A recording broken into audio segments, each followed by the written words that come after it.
Us what's going on in Chicago right now. Well, there are massive crowds gathered outside here, as you just saw. 65,000 ticketed people are going to be let in, but as many as 1 million are expected to be outside surrounding this Grant Park location.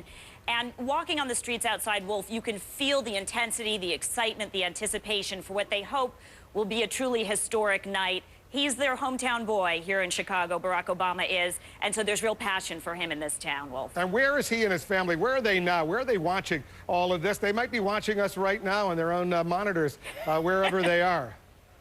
Barack Obama is at the Hyatt Hotel nearby, where he's going to eventually be watching election returns as well. He played basketball earlier in the day, which has become, an election day tradition for him. And we're expecting him to go home at some point, change, and then watch his election returns and, turn up here eventually to make the much anticipated speech. Well, you know what I like about this hologram, and you're a hologram now, Jessica, instead of having thousands of people behind you screaming and shouting, you know what, we could have a little bit more of an intimate conversation, and our viewers can enjoy that as well. How excited are you, Jessica, that this is you're the first one that we've beamed in to the CNN Election Center?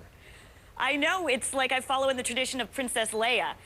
It's something else. It's the first time it's been live on television, and it's a remarkable setup, if I could tell you about it for a moment.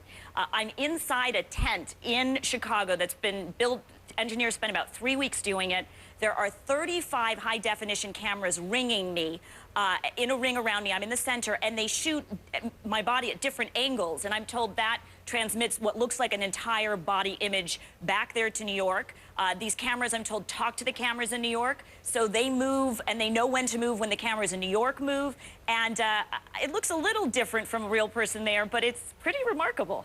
It's still Jessica Yellen, and you look like Jessica Yellen. We know you are Jessica Yellen. Let's get back to the important politics of this night. What are they looking for right now, the Obama campaign? What are they most interested in seeing in the early part of this evening? Well, what they're going to be looking for, first of all, are those red states that we've been talking about, Virginia, Indiana, to see what the results look like. You've started talking about it, and especially how those late deciders broke. They have a very clear sense of how many people were already on board with them going into today. The big unknown is the people who made up their mind yesterday, today. If there's a high number of late deciders breaking for them in these red states, they feel that will be a very, very good night. And so they're feeling nervous. Everyone I'm talking to, very, very nervous right now, Wolf. I think a lot of people are nervous out there. All right, Jessica, you were a terrific hologram. Thanks very much. Jessica Yellen is in Chicago. She's not here in New York with us at the CNN Election Center. But you know what? It looked like she was right here. It's pretty amazing technology. Let's take a closer look and see what's going on right now. All the polls in Florida won't close until